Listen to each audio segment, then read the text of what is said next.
Bonjour, bienvenue dans ce Hacking Lab dédié au hacking des réseaux Wi-Fi. Dans le Hacking Lab précédent, je vous ai montré comment craquer un réseau Wi-Fi en utilisant une suite d'outils tels que Hashcat, Aerodome, AirReplay NG, Airmon NG et bien d'autres. Plusieurs ont trouvé ce processus un peu complexe. C'est bien oui parce qu'il fallait un niveau minimal requis avant d'utiliser ces différentes méthodes et ces différents outils pour craquer des réseaux Wi-Fi. Aujourd'hui, je m'en vais vous montrer une méthode efficace, simple et rapide pour craquer des réseaux Wi-Fi, utilisable par tout le monde, que vous soyez débutant ou expert. Sans plus tarder, retrouvons-nous de l'autre côté pour mettre en pratique cela. Ok, déjà, les conditions pour que votre attaque marche sont les suivantes. La première, la plus importante, il faut que le Wi-Fi que vous souhaitez pirater ait au moins une personne connectée. Une personne connectée. Parce que voici comment est-ce que nous allons procéder. Voici le Wi-Fi que je souhaite pirater. Le nom est Wi-Fi, n'est-ce pas? Ce Wi-Fi a 3 clients connectés. Dans ce cas, voici le client 1, le deuxième client et le troisième client. Voici la machine du hacker. Et ce que l'on va faire, c'est quoi? On va usurper l'identité de ce client. Donc, on va se faire passer pour ce client. On va envoyer une requête au routeur disant je souhaite me déconnecter. Donc, je suis le client tant et je souhaite me déconnecter. Le routeur, une fois que la requête est envoyée au routeur, ça arrive. On revient maintenant, qu'est-ce qu'on fait? On usurpe l'identité du routeur et on dit tu m'as envoyé une requête souhaitant te déconnecter. Bien sûr, je te déconnecte. Et cette machine sera automatiquement déconnectée du réseau Wi-Fi. On va répéter ce processus pour cette machine et celle-ci également. Donc, toutes les machines vont être déconnectées du réseau Wi-Fi. Et normalement, quand vous surfez sur un Wi-Fi, quand vous êtes déconnecté, le premier réflexe, vous cherchez à vous reconnecter. Et si le Wi-Fi est enregistré pour une connexion automatique, il va automatiquement chercher à se connecter. À ce moment-là, donc, moi, je vais capturer ce qu'on appelle le handshake. Le handshake que l'on va capturer ici contient toutes les informations sur le Wi-Fi. On a son SSID, son BSSID, sa bande passante et l'information la plus importante que nous avons ici, c'est le mot de passe du Wi-Fi. Mais le problème, c'est quoi? C'est que ce mot de passe est crypté. Il sera donc question pour nous, avec nos puissants outils, de décrypter ce mot de passe afin de l'avoir en test plein. Puisque avant de lancer cette attaque, ma carte Wi-Fi que je vais utiliser, elle sera en monitor mode et va faire ce qu'on appelle une injection de paquets. Ça veut dire quoi? Ce sera en mode sniffing. Donc, je vais écouter tous les paquets, tous les trafics sur votre réseau Wi-Fi, sans même être connecté à ce réseau-là.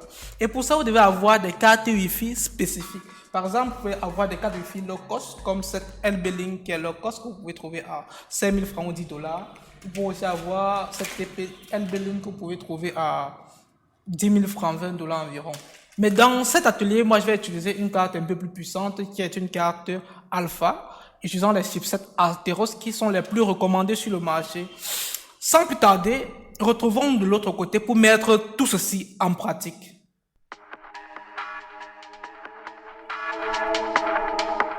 Nous voici de l'autre côté sur notre machine Kali Linux. Nous allons donc lancer les outils pour pouvoir hacker ce réseau Wi-Fi. Je vais passer en mode super administrateur. Et là, je vais démarrer l'outil. L'outil en question se nomme Wi-Fi. Et là, j'attends.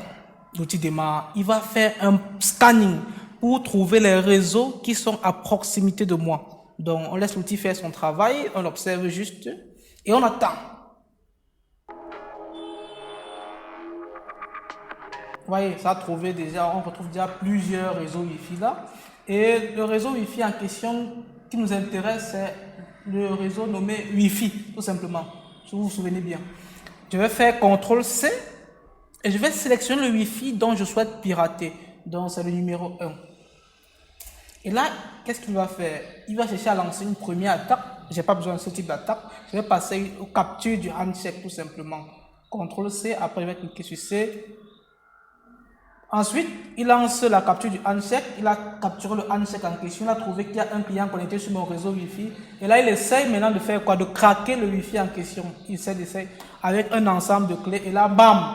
Il a craqué le Wi-Fi en question. Ce que je vais faire maintenant, c'est quoi? Je vais essayer de me connecter à ce Wi-Fi parce que le mot de passe, je vais le copier. Et là, je vais aller sur la machine physique. Sélectionner le réseau en question, se connecter, coller, suivant. Ah, je suis connecté. Vous voyez, là, je suis connecté au réseau en question. Je peux aller sur Internet, je peux faire n'importe quoi et tout.